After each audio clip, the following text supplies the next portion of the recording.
Hello everyone, আজকে ভিডিওতে আমরা দেখব কিভাবে সিএসএস লিখতে হয়।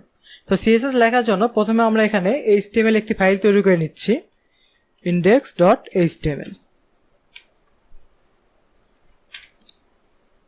দেন এখানে আমরা একটি h1 ট্যাগ নিচ্ছি। আপনি যদি HTML না পারেন তাহলে আমাদের চ্যানেলে একটি HTML এর ভিডিও আছে, যেখানে 1 ঘন্টার মধ্যে আমি কিভাবে HTML এ কাজ করতে হয় সম্পূর্ণ দেখিয়েছি। আপনারা চাইলে সেই ভিডিওটি দেখতে পারেন।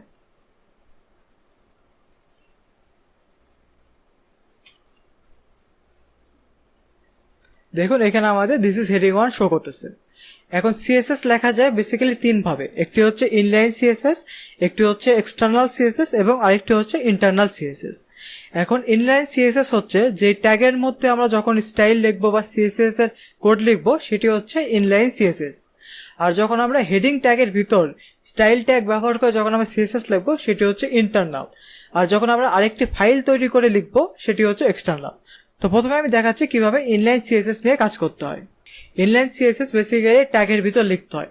তো এখানে আমরা এখানে যদি আরেকটি অ্যাট্রিবিউট নেই স্টাইল নামের, দেন ডবল কোটেশনের ভিতরে যদি আমরা লিখি কালার, দেন যদি রেড লিখি। এখন সিএসএস এর সিনট্যাক্স কি, কিভাবে সিএসএস কাজ করে এই ভিডিওটি আমরা পরে দেখব, বা এই ভিডিওর পরেই দেখব সিএসএস কিভাবে সিনট্যাক্স লিখতে হয়। আপাতত আপনাকে আমি দেখাচ্ছি কিভাবে সিএসএস গুলো লিখতে হয়। যদি আমরা ফাইলটি চেক করি তাহলে দেখুন এখানে দিস ইজ হেডিং 1 শো করতেছে এবং এখানে কালার রেড কালারে শো করতেছে। এটি হচ্ছে ইনলাইন সিএসএস। এখন যদি আমরা এটিকে কেটে দিই, দেন যদি চেক করি তাহলে দেখুন রেড কালার চলে গিয়েছে। এখন যদি আমরা চাই ইন্টারনাল সিএসএস ব্যবহার করতে, তো এখানে প্রথমে মনে রাখবেন হেডিং ট্যাগের ভিতর আসতে হবে। দেন হেডিং ট্যাগের ভিতর আমাদের স্টাইল নামে একটি ট্যাগ নিতে হবে। দেন এই ট্যাগের ভিতর আমাদের সিএসএস গুলো লিখতে হবে। তো এখন ইন্টারনাল সিএসএস লেখার জন্য প্রথমে আমাদের সিলেক্টর নিতে হবে। বেসিক্যালি আমরা যেটিকে যে এলিমেন্টে স্টাইল দিচ্ছি সেটি হচ্ছে সিলেক্টর। যেমন আমরা এখানে h1 কে সিলেক্ট করতেছি, তো আমরা প্রথমে h1 লিখব, দেন সেকেন্ড ব্র্যাকেট দিব, দেন এর ভিতর আমরা লিখব কালার রেড। এখন যদি চেক করি তাহলে দেখুন এখানে সেম আগের মতো রেড কালার শো করতেছে। এখন এখানে সিএসএস এর সিলেক্টর কি, কোনটা প্রপার্টি, কোনটা ভ্যালু, কিভাবে লিখতে হয় এই সমস্ত ভিডিও এর পরে ভিডিওতে আসবে। আপাতত দেখে রাখুন কিভাবে সিএসএস নিয়ে কাজ করতে হয়। তো এটি ছিল বেসিক্যালি ইন্টারনাল সিএসএস। এখন আপনাকে দেখাবো কিভাবে এক্সটার্নালি সিএসএস ব্যবহার করতে হয়। তো এর জন্য প্রথমে আমরা এটিকে কেটে দিই। দেখুন এখানে আবার ব্ল্যাক কালারে শো করতেছে। এখন এক্সটার্নাল সিএসএস লেখার জন্য প্রথমে আমাদেরকে একটি সিএসএস ফাইল তৈরি করতে হবে। তো আমরা যেখানে index.html ফাইল আছে সেখানে আরেকটি ফাইল তৈরি করতেছি style.css নামে।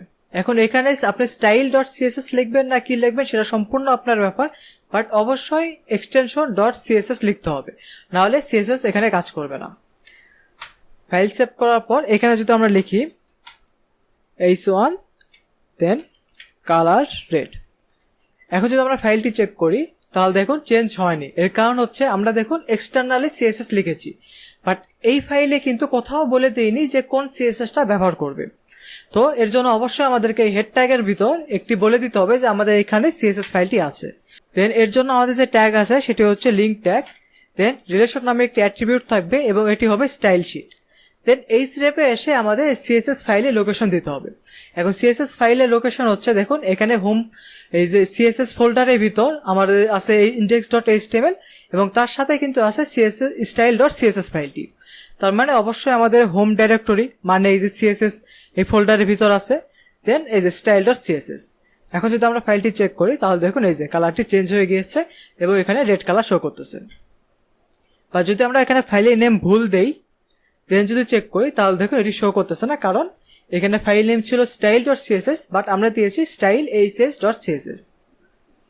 এখন যদি এমন হয় যে আপনার সিএসএস ফাইলটি আরেকটি ফোল্ডারের ভিতর আছে, যেমন এই ফাইলটিকে যদি আমি এখানে ড্র্যাগ অ্যান্ড মুভ করে এখানে সরিয়ে দেই, দেন যদি আমরা ফাইলটি চেক করি তাহলে দেখুন এখানে কিন্তু এই স্টাইলটি পাচ্ছে না বা শো করতেছে না। এই কারণ হচ্ছে এই style.css টি আছে প্রথমে হোম ডাইরেক্টরিতে বা সিএসএস ফোল্ডারের ভিতর, এর ভিতর আরেকটি ফোল্ডার আছে সিএসএস নামে, তার ভিতরে ফাইলটি আছে। সো প্রথমে আমাদের হোম ডাইরেক্টরি স্ল্যাশ দিয়ে হোম ডাইরেক্টরি নিলাম, দেন সিএসএস দিলাম, দেন স্ল্যাশ দিয়ে আমরা style.css কে সিলেক্ট করে নিলাম। সো এর হোম ডাইরেক্টরি মানে হচ্ছে প্রথম যে স্টাইল এই যে সিএসএস আছে এই ফাইলটি, তার ভিতর আছে এই যে সিএসএস ফাইল। সো এটি হচ্ছে তার ভিতরে সিএসএস ফাইল এবং তার ভিতর আছে স্টাইল ডট সিএসএস ফাইল। এখন যদি আমরা এটি সেভ করে চেক করি তাহলে দেখুন এখানে লেখাটি আবার রেড কালারে শো করতেছে। তো বেসিক্যালি এইভাবে আপনি চাইলে ইন্টারনালি অথবা এক্সটার্নালি অথবা ইনলাইনে সিএসএস ব্যবহার করতে পারবেন। তো আজকে ভিডিও ছিল এই পর্যন্ত, দেখা হবে পরের ভিডিওতে। ধন্যবাদ।